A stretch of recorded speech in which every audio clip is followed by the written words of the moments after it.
to the Los and Rika Show. Like always, we are all in your biz. Let's go. What's up? Hello. Hey, we at it again. We're at it again, and we're all in your biz. We in all of it. Even the biz you don't think we know about it, we know because we all up in it. All up in it. We all up in it. So, what are you feeling like today? I think we just celebrated Father's Day. Shout out to all the fathers. Happy Father's Day. That are involved and engaged in their children's lives. Stepfathers, grandparents, godfathers, brothers, cousins, all of you. Happy belated Father's Day to you. Yeah. You know, that's a good point you made. You know, even the dads out there who may not have biological kids and all like that, but you are a father figure in someone's life. So how about Happy Father's Day to you as well? Yes, for sure. Yeah, we need that. We need that for sure. Most definitely in 2025, we need that for sure. But we're all in your biz. And we need to get down to business. Still in your business now. We need to get down to business. And thank you so much for all the ones that have subscribed. Remember, we are on YouTube as well. You can check us out on All in Your Biz with Rika and Los. You just type it in and boom, it'll pop up. So we just wanted to thank you so much. Yes, thank you. So much. But I think we got a bone to pick today. Oh.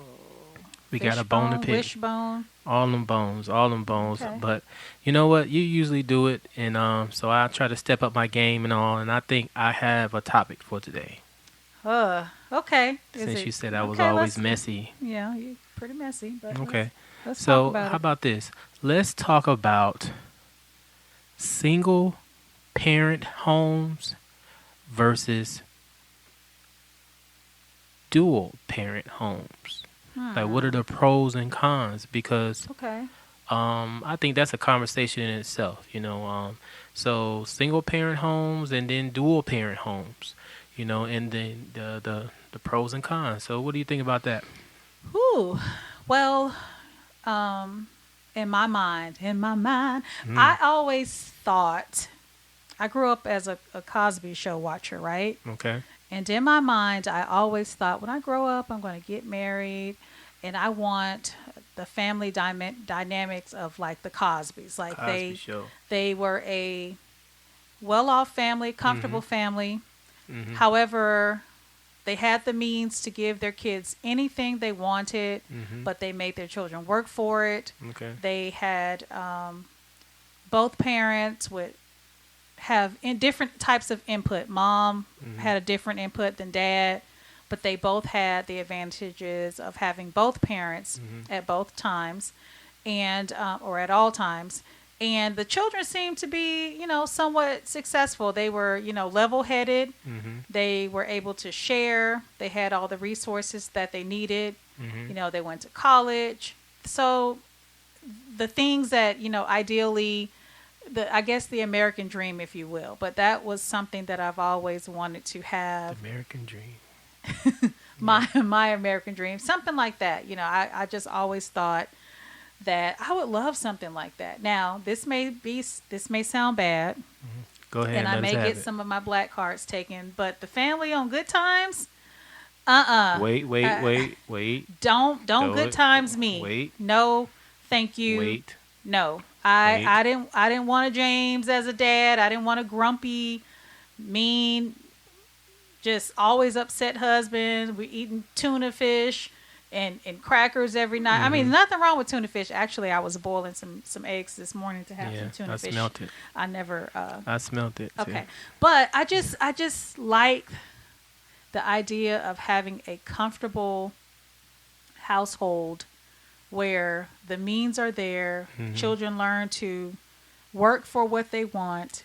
They're happy. You have the benefits of having both parents present, and you just flourished and had a successful outcome. You were emotionally stable because you had that. This is what I thought. Okay. This is what my thought process was growing up. Pretty much most of my life until the reality set in.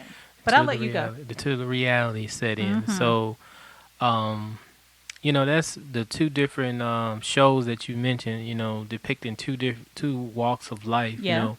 With the Cosby Show being more well off, Yeah. and then Good Times, which I think even in Good Times they had principles and morals and however and yeah they couldn't provide and do the same thing as the Cosby and all, but I think there was some principles and some guidelines and stuff even in Good Times. So that was my favorite show and all. But Was it? yeah, What did you like about Good Times? because I can relate to Good Times. It's like as soon as you think you're going forward and everything is going good, and it's like Bad News Brown, and it was what is that called? Because it shouldn't have been called. I mean, it's a word that they use, so it was called Good Times, although the show primarily had bad times. The worst times. Yeah, so that's called something. I can't think of it. I didn't like If you know that. what that's called,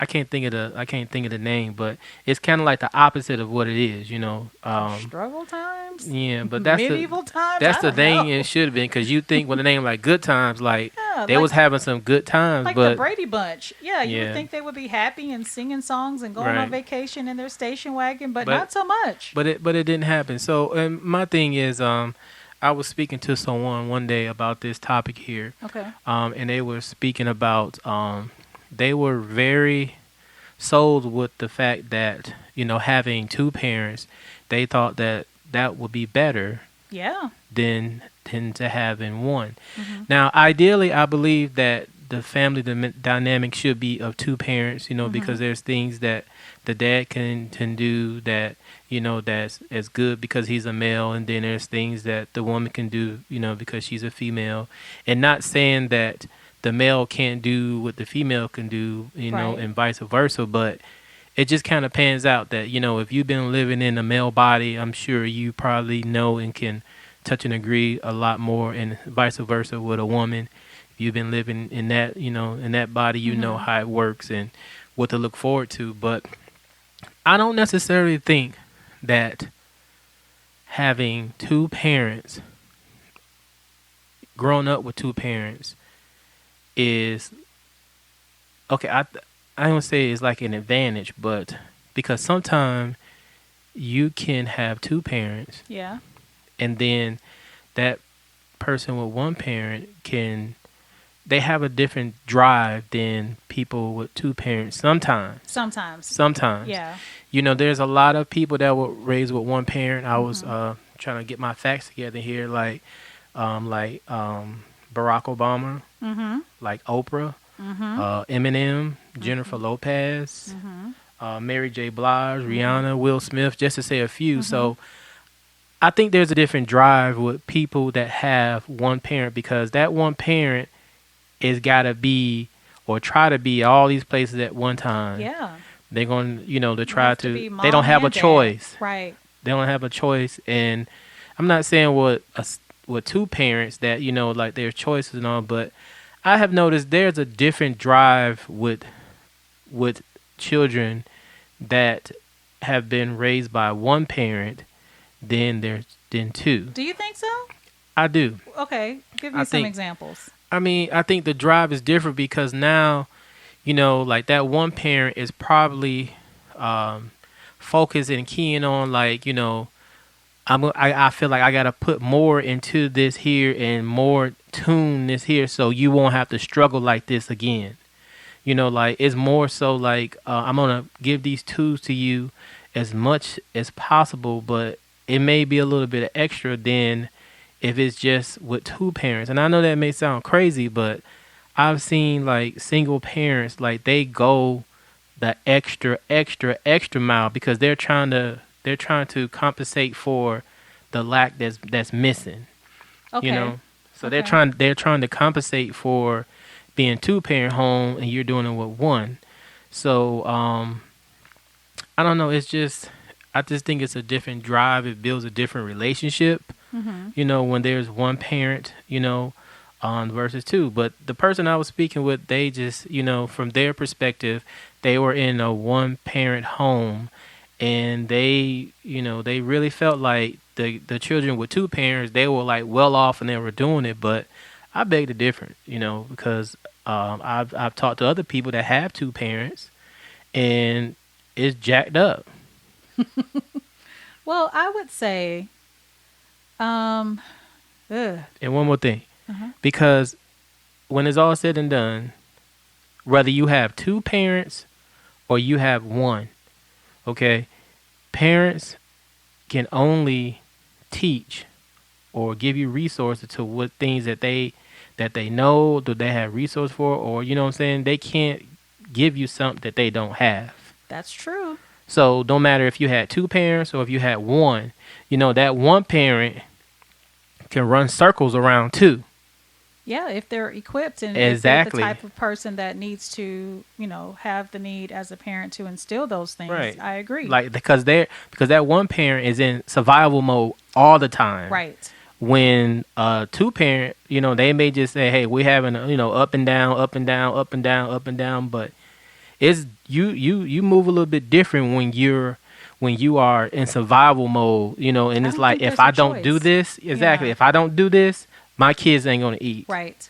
And I'm not saying like for two parents and all, but it's like, hey, dad lose his job, mom can pick up the slack. Right. Mom lose her job, dad can pick up the slack. But if that one single parent lose their job, all hell's gonna break loose. Yeah, and I think each person, with this topic, each scenario is different, right? You have some parents that may have grown up where, from a dual parent household, and then, they have the same traditions in with their family with the dual parent household, and, traditionally they stay together and things like that happen. And then you have some families where, they split apart and they parent separately. And sometimes it works very well. I've seen situations where the co-parenting was amazing. And then I've seen situations where co-parenting was hell. Horrible. And it's almost as if one parent had to step in and say, listen, if you're not going to be consistent as a parent, then don't disappoint the child. Right. Don't have them waiting on the curb for you and you never show up. Don't do that to them. Yeah, because sucks. It teaches children indirectly to have little to no expectations of when someone tells them, I'm going to do something, right? And you kind of grow up not trusting when people say, hey, I'm going to do this, and you know the follow through is not there, and so it kind of indirectly teaches you to have distrust. Wow. Do you think that carry over to Of as course, an adult? Of course. Oh, so you're saying that this spills over from as being a kid, and then you move up to adulthood, and you still have those same, almost like PTSD from that. If you will, yes, because you can only disappoint a child, anytime you see a kid, hey, I'm going to give you $1. Every time they see him, hey, you're going to give me that $1? I'll give it to you when I get paid. Hey, you're going to give me that $1? And then, after 5 or 6 times when you ask, or maybe the child won't even ask for the $1. And then they just know when they see this person, like, they're not going to give me that $1. It's not going to happen. And then that's the expectation. That's like the trigger. Every time that you see that person, it always plays like they told me they were going to give me that $1 and it never happened. Wow. And that's deep. You know what? Now that you say that, and this is all the single and the, but it all kind of goes together and all. And did you say that about how it can be triggered as a young child and you grow up to adulthood? Just a long story. I'm going to make it real short. I remember that my uncle was like, hey, I'm going to get you these shoes. Like, they was banging back in the days. They was the Pumas. Remember them with the fat laces? British Knights. No. They had these Pumas, and you just put, like, the fat laces in them and stuff. Nike Shacks. Yeah. I mean, not Nike Shacks. Nike Shacks. But Shacks. No Okay. Shacks, okay? Okay. So, but anyway, I remember I had to be, like, about 8 or 9 years old. Kind of to fast forward a little bit, my uncle was like, hey, I'm going to get you some of them shoes. whatever, and when my check come. So I'm looking up and down the street for the mailman myself. Waiting for that check. Waiting for that check. Okay. But anyway, time went on, and he got that check, because he was MIA for a while. But guess what? I never got those shoes. And how did that make you feel? That made me feel like sad, horrible, pissed, all of those stuff, all the things you can be at 8 or 9 years old. Yeah. So it does carry over to adulthood. And you don't forget those and things. you don't forget. You don't. And I think it weighs on me because now, and another story. So I remember my mom had got me some shoes. They was these shoes, and some people out there may relate to these here, may know what they is, but they was called McGregor's. No. Where you get those from? Payless. Oh. Okay. So Payless had the shoes that looked like the real shoes. I mean, any and every shoe that was name brand, they had a knockoff. Yeah. Okay. So these shoes were called McGregor's, and they were some Jordans. Okay, so the McGregor was a knockoff of Jordan. Of Jordan. Oh, okay. So we had a family reunion. I never forget this. And some of the family members that listened to it, you probably remember this, okay?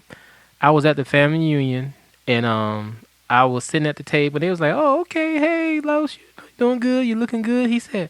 They was like, "Oh, you got them Jordans on, the new Jordans." And, I ain't say that. I just kind of grinned. Smiling. I just, like whatever. And then I never forget. My mom said, "Them ain't no DAMN McGregor. I mean, Jordans. They look like them though." And back then, I don't know if you remember, but they was like, you could tell your shoes were real. Now your kids would like pull your pants up, like the bottom of them, so they could see. And I pulled them things up, and that man was going the wrong way. You had on pants at the family reunion, so nobody could see. So nobody can see it. Hopefully, they wouldn't get up too close. It was hot, and you had on some jeans. But listen, but from a distance, they were spot on. Okay. And then I never forget, she gonna tell me to pull my pants leg up, and then she was like, "Oh, okay, they look just like the real thing." My doggone ego, my everything was just on the ground. Self-esteem on the ground. Right. And then when I grew up, I think I got, right now in my lifetime, I think I probably had 50 pair of Jordans. Okay. And I think that kind of stemmed back from then. It's like, and I got those Jordans as an adult, them real ones. And you know what? I didn't even wear them. You just had them. I just had them. Just because. So anytime you wanted to pull them out, you could. Exactly. Yeah. I think certain things like that teaches you to fill a void. So triggering. Yeah. It was so triggering, but, not... So triggering. It was triggering. But, it's just, I don't believe, and me and that person had a long talk. Just because you have two parents, ideally you would think that, you know what, yeah, it would be well off, you would be well versified and all. But if you got two jacked up, parents, I'm just going to just put it out there, jacked up parents. Okay. That don't want to do the right thing, that don't want to succeed, just barely doing it however it is, and you got one parent that's doing it and in survival mode, that kid with the one parent is well off. In your opinion? In my opinion, that's right. Okay. Because just because you got two parents, I mean, it's not necessary. It's not always what what it seems, and we will hope that, is it because kids, I do think kids need both. So don't get me wrong. I think kids do need both parents, or a male figure and a female figure. Let's put it like that. So what do you think about, and we always hear... I'm pissed about them shoes. Sorry, but get you some McGregor's. I need to look those up so I can see what they look like. They better not. So what do you think about, we always hear it takes a village, right? And I can attest to having a secure village growing up. Like I had, like both of my parents really didn't have, I would say, everything that they needed probably from their parents. But I would say the village that I had, my siblings and I growing up was solid, right? Right. And there are takeaways that when you're with this person, you learn some things like the exposure. I had a lot of exposure too, right? Right, that's important. if I wasn't able to be taught or exposed to something or have the opportunity, in this space or in my home, then it was always made possible. 9 times out of 10, it was made possible elsewhere, whether it was school. I mean, people would laugh, and it's kind of funny now, but I went to C camp, and people like, C camp? What is that? I'm saying it right now. What is C camp? Every year I would go, and I don't know what the cost was. I have no idea, but every year I was able to go to Key West for a week. To C camp. A week or two, yeah, in C camp. Wow. And I was able to swim and, explore marine life. And I think every kid that was there at C camp ended up at some point wanting to be a marine biologist. Oh, wow. A marine biologist of some sort. But it was the exposure. It was the exposure. Oh. Like even going to like we would have parades, right? Like the Martin Luther King parade. I would see like different sorority and fraternities. Even with my teachers, like some teachers, that's back in the days where teachers kind of cared and, they show up at your house and do all of that. I would have teachers, black, white, didn't matter. I would go to their homes. Like they would pick me up and, see if it was okay. I would go to their homes and I would spend time with them because my mom was very present in school. From me growing up to, me being in Head Start all the way to my senior year in high school. And it's very important. Present. Yeah, Yes. So important. I think you're treated differently when teachers know that your parents care. Oh, I agree with that. Yeah. I agree with that. Yeah. So I think pros and cons, again, in my mind, it's stamped like, you should have a 2-parent household as much as you can. But I think what sits with or marinates with the child is the exposure and the village, because that could make or break whether it's a single parent household or a dual parent household. The exposure can take you from point A to point Z, because if you're stuck in one place and this is all you see, this is the challenges, this is this way, then you'll never escape that, and you'll never see, well, oh, I can do this, or I can be interested in that, or vice versa. If you're handed so many things as a single parent, a child, or under a single parent household or a dual parent household, if you're given everything and you don't really have to work for it, you don't have to earn it, it's like a child grows up expecting, they have this mentality of, well, why do I have to buy my own groceries, or why do I have to buy my own shoes, or why can't I have that PlayStation? You owe me. They feel entitled. You owe me. As they adults. feel even wow. as adults, they feel like you owe them. So it's kind of like there has to be a balance of some sort. Yeah, I owe you a bill. Yeah, there has to be a balance, because you go somewhere, like when we grew up, you got the talking to before you went into the store. Don't ask for nothing. Don't touch nothing. Now it's like kids will just throw stuff in the cart. No, they won't. I'm gonna throw it right back out. They just put stuff in the car. I want this, or they don't ask, or the chores aren't done, or they don't want to use their allowance money. I don't know. Do kids still get allowance money? I don't know. Oh. I mean, they get fed every day and things of that nature, and go on trips and all. So that's like allowance. Do you think you should reward a child with monetary or gifts if they do something out of the ordinary? Well, What do you think I think about that? every kid is different. Okay. Well, we know that every kid is different, but I do think there should be rewards for children that are doing, or they're doing it on a constant basis. However it is, just to show that when you do good things, good things can happen. Doesn't necessarily mean all the time, but if you're on the AB, honor roll, you know what, let's go out and do something special, to let them know that this is the reward for doing something great. I'm not giving you an award because you got perfect attendance, because I'm the one that drove you every day. I should be getting an award for perfect attendance. Right, but I think let's talk about that. Perfect attendance. Like me and my brothers, I think, got the perfect attendance award every year. And if I think one year I got chicken pox and I had to miss some days, and I was so You was mad? sad because I look forward to that. At least I was going to get that award every year. Exactly. But you know what? Going to school every day Mm-hmm. kind of built this thing where, as an adult, I show up for work every day. I can see that. I don't just feel like, oh, I'm going to call in. I don't feel like it. It's very rare that I do that, and I have to be sick. For the most part, 98% of the time, I would say, You was in school. I was in school and I'm at work.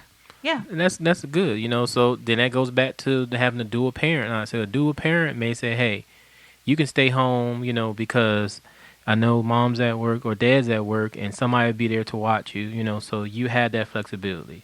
But if you one parent, I'm going to work, hell, you're going to have to go to school and we can work on this when you get back. Or it could be you have to stay home and watch your brothers and sisters. Yeah, that's so it's each scenario is so different. It is different. But I think a lot of times, and I can just say for like my generation growing up, with we learned a lot. You had to learn like survival skills. Like you learned to cook. You learned to wash clothes. You learned to hang clothes on the line. Mm-hmm. You learned how to make a meal out of, let's say, beans, rice, and maybe some, little piece of meat or some potatoes. You can make a meal out of nothing. Mm-hmm. And it's like, and we learned problem solving. It's not like, I don't know what to do. I can't figure this out. No, you have to figure it out because your mama's at work or your dad's at work and it's just you at home, and you have chores during the summertime. I remember that. You keep my door locked. You make sure this house is clean. I need to see those carpet lines on the carpet. And you take this meat out so when I get home, I can cook it. Let that meat still be frozen when I get home from work, and we're going to have a problem. So it's certain things that kind of stick with you growing up as a child, and then you learn that and you repeat those things as an adult. Right. So as an adult now since, we talked about the Cosby Show, we talked about Good Times. So how do you personally think that a single parent versus a dual parent? You're saying like, I guess, you're saying, hey, ideally it should be two parent and all, but do you think the wheel can still move and turn and you can still be successful with one parent? Overall, yes. I think so. I think because sometimes you can have both parents and maybe only one parent is active or got sense or has sense, or sometimes it may not be either parent, or sometimes, each situation is different. But do I think a person can grow up, whether they're dual or single household raised, and be successful in life? Yes. They still have the same They may opportunities. not have the same opportunity because of financial reasons, or just maybe exposure, right? Or sea camps. Okay. Didn't you have a radio system or some kind of recording system growing up that most people probably didn't have? Oh, okay. Anyway, You're making it personal now, but you said sea camp. Now I take that personal. But it just depends. I think either person can make it. I really do. I believe that. I just think that a dual parent household, and I'll still stand by that, like you have somewhat of an advantage, I would say. Wait a minute. So you think there's an advantage? You still, as an adult, you still think that I do. And I'm ideally, I think that's the way it should be. But I have seen a lot of dual parents, and they did not have the advantage. Like, me growing up, I don't even remember a single parent household. Everybody stuck together. Even if the marriage was rocky or the relationship was rocky, they were still together. So you grew up seeing families that were coupled, Right. And Right. they, whether they was married or not, and they did, it would take a lifetime for them to break up. And, it still wasn't Bill Cosby. And I grew up the opposite. I grew up seeing a lot of single households. And it had you just made a point. You said the dual families stuck together. And what I saw growing up, the single families stuck together, Because it was taboo, like growing up, to see people get divorced and stuff. Yeah, It was, you just wasn't, even if even if Big Ronnie was out there cheating around, doing whatever, whether he was married or not, he was still coming back home, Shout out to Big Ronnie for coming back home. Yeah. Come on to them kids. You got kids on the other side of the track. You got another family. Right. Ultimately, I mean, they would break up and all, but I didn't even know, like, I don't know one friend that I had, or maybe it was low key, but everybody that I knew had a mom and a dad, or a male figure and a female figure in their life. Interesting. Yeah, like I didn't know many, or however, and I'm like, heck, some of them turned out, or a lot of them turned out messed up. So I don't think it was no benefit. However, I don't know. I'm just tongue tied. Maybe some people stay together, and I believe this. Like, I think certain religions or certain cultures, a lot of times believe, like, when you're in a marriage, you're not sticking together. It's not based off of your happiness. Like, if you committed to stick together, right, you commit to raise your family, and that's what you do. Yes. There's no clause that says you need to be happy. Exactly. And I agree to a certain extent. Like, you're not going to be happy every day. You're not going to like that person every day. However, what are your goals, and what are you trying to achieve as a couple and as parents, right? So a lot of times people stay together for convenience. Right. Right? Like, I'm not splitting this, and I'm not moving here, and I'm not... or they feel like I'll wait till the kids graduate, and the kids can hear parents. The kids hear y'all fussing. They hear Big Ronnie and Mama in the room talking about the kids on the other side of the track, or the light bill, it hasn't been paid. The kids heard it all. They heard it all. Your leg is shorter than the other one, and it's noticeable. They hear all that. Yeah, they know it. So it's like.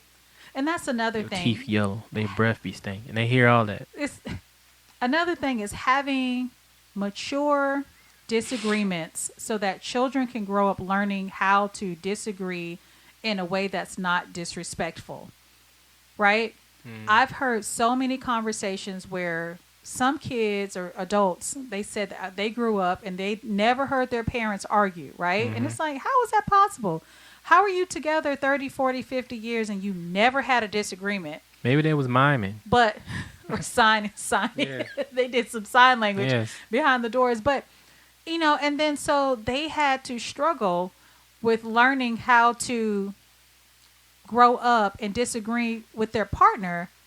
And it's like they didn't know how to do that. Like, shut up, mom, or, shut up to the wife and the husband. You ain't about nothing. And you sorry sucker, sorry sap sucker, And so I think it's important, not saying that you should have a full blown out argument in front of your children, but I think it's important that children, if they are you are the examples for your children. They see you every day.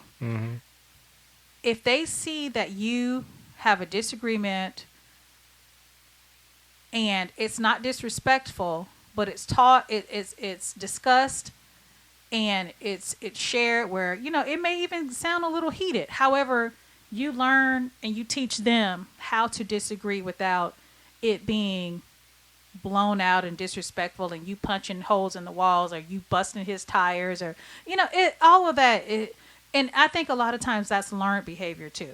Like, you have to be crazy and nuck and buck, and I'll punch your mama, like all of that. Like, what is that about? This is just a disagreement about the chicken tasted old. It was and old. And now IGA. Yeah, and now I'm talking about your mama. So it's like you have to also remember that children are always watching, right? And I remember growing up, I was always listening because I felt like I had to protect my mom. Like I felt like I was the oldest child. I felt like I had to be responsible even for her, even though she never intentionally put me in adults' business. I just felt like I had to look out for her.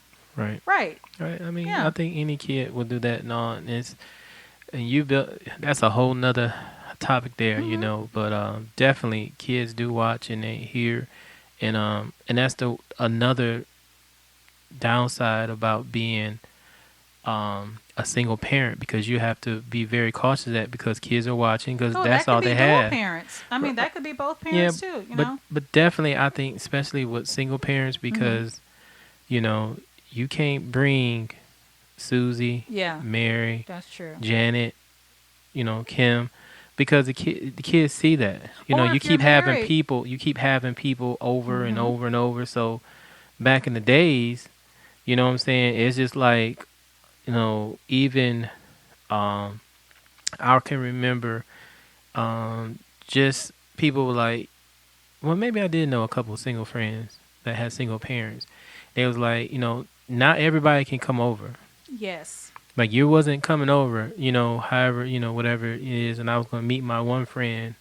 I think his name was Tony. And Tony was a single parent. I think he was with his mom. And, you know, you wasn't about to just be coming over. And she was like, she always say, I'm like, real, like, nobody just coming over here. And my mom was like, he was like, my mom don't never have nobody coming over, at least that I be seeing. I remember him saying that.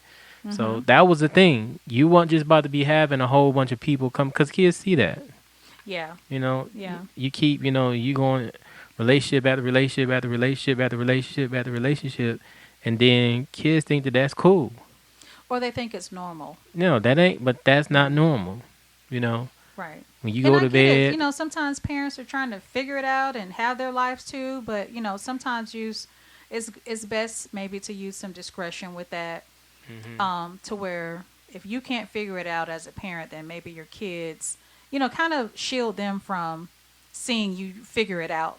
Right. as much as you can. I mean, as much as possible, you know. If you got to do something strange, system change, you know, just, you know, do it when they at school. Yeah. You know, just make sure them kids got them school clothes, and how you got it. You know, bless your heart and be safe out there, okay? So you saying it's okay for everybody to have a what's the lady's Lance from what's the movie Set It Off? When Nate. I need that money, Nate. I said I'll pay you when I get done. Dang, Nate. Whatever you got to do, you know, so safely. It ain't tricking if you got it. No. Okay, because them kids need school clothes. They got field trips coming up. They need Letterman jackets. So shout out to all the tricks. And Christmas. All the tricks out there. If you a sugar daddy, sugar mama, if you buying Christmas gifts, school clothes. You're getting them early. They probably starting now. Letterman this is what? Jackets. Yeah, it's this summertime. Is June. Start working on it. Shopping for those McGregors in a couple of weeks. And if you the type of sugar daddy that's buying McGregors, you need to get more sugar. Because your kids want logos on their stuff, okay? Listen, you get what you earn, okay? So listen, we get all of you. You get what you earn, you know, like you give McGregor work, you get McGregor shoes. You get, you know, Louis, you get Louis work, you get Louis shoes. Now, that's the way it works. If you a low grade sugar daddy, just say that, okay? If you a knockoff sugar daddy, a Temu, Sheen, sugar daddy, just you get your whole box of Sheen.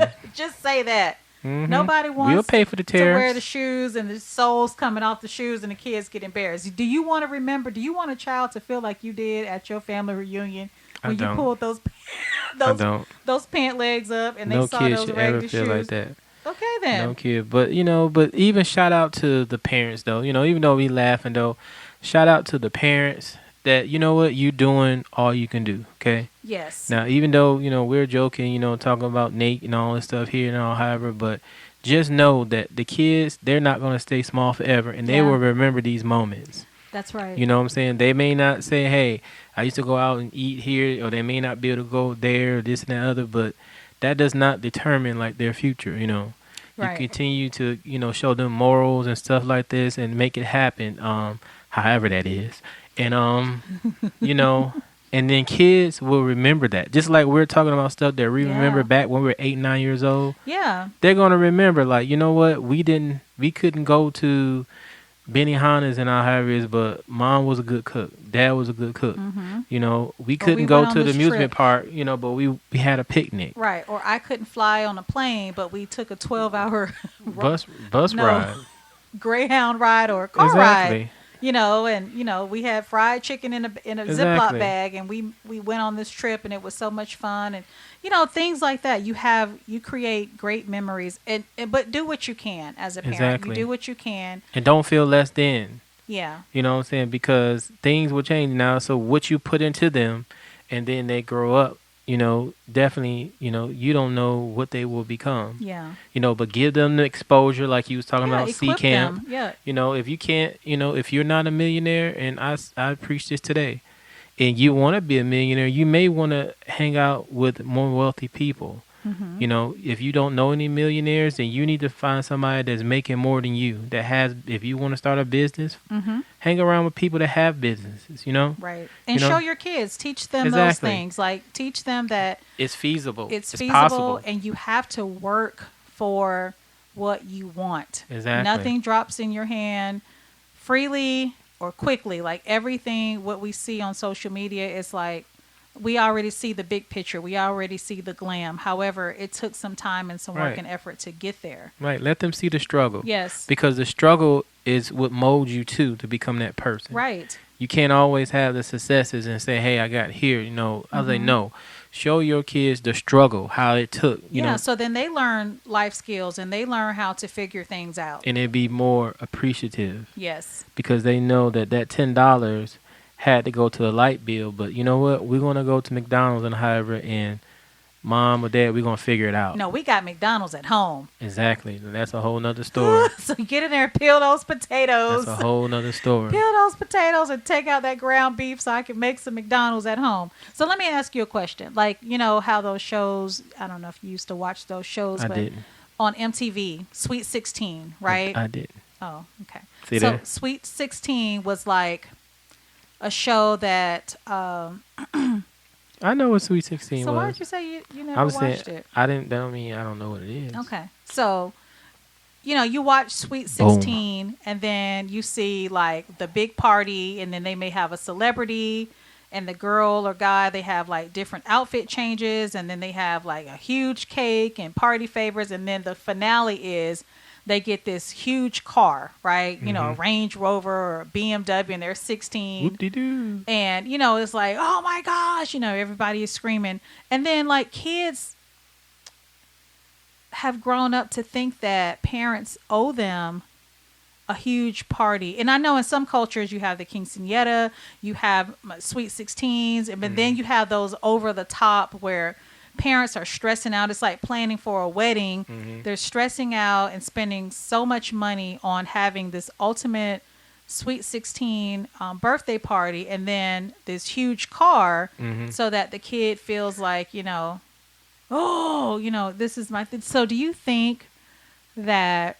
Give it to me because I'm ready to answer this. Okay. Do you think, when kids turn a certain age... Give it to me. That you are obligated as a parent to... Give it to me. Give them this particular gift, whatever it may be, whether it's a car, whether it's a trip to France. I've seen a kid her parents pay for her to have a nose job, and she was still a child. She was still developing, Give me the question. all of the things. Do you feel as if once question. the child gets to a certain age that they deserve to have these lavish items? That's the question. Give me the question. That's the question. No.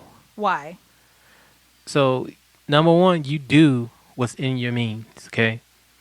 If you can do that, however, by so let it be. Okay. Make it happen. You know what I'm saying? It doesn't make you more of a parent, because you can get a Range Rover or you drive one or whether they don't. Like, it does not make you a better parent.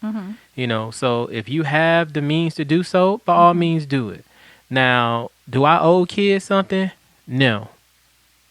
I'm talking about like gifts or nothing like that. But what I do owe to you is to teach you valuable principles that will sustain you and to catapult you through life. Okay. That's what I owe you. Well, that's I don't whack. owe you. I don't need a owe you party. like monetary, anything. I need a Porsche. I need to make sure you have food, shelter, all those little, And textbooks. McGregor's. Yeah, and McGregor's. Now if I can add some more other stuff in, then so let it be. But that does not, make me a better parent and all. And I think once you open up those floodgates, a lot of times if that doesn't come with understanding and principles and kind of wisdom, then you'll have adult children growing up thinking that they're entitled to something, or however it is, and then when they hear the word no, they're gonna flip out and be locked up somewhere. Yeah, and so it starts as a little one. To get this, you have to do this. So you have to earn something to get something. Get it. Yes, that's the way life works, even as an adult. For most people, we'll say that. For most people, for the average American, okay, that's the way it works. And then I've seen, I hear about people getting upset, as an adult. Like, you're mad because you didn't get something, like, you are an adult. Like, get up out of here. Like, I don't, financial wise, I don't owe anything. Now, I can give you financial advice. No, I need you to give me your debit card. But I don't me want your giving advice. you a debit card, but you know what? Like, how about I teach you about credit? How about I teach you how that's going to go a lot further than me reaching in my pocketbook to say, hey, here's the McGregors. Okay? Here's those Louis. Here's this and that other. So, it's just wisdom and all. And some parents, they believe if I can't do that, then I failed them.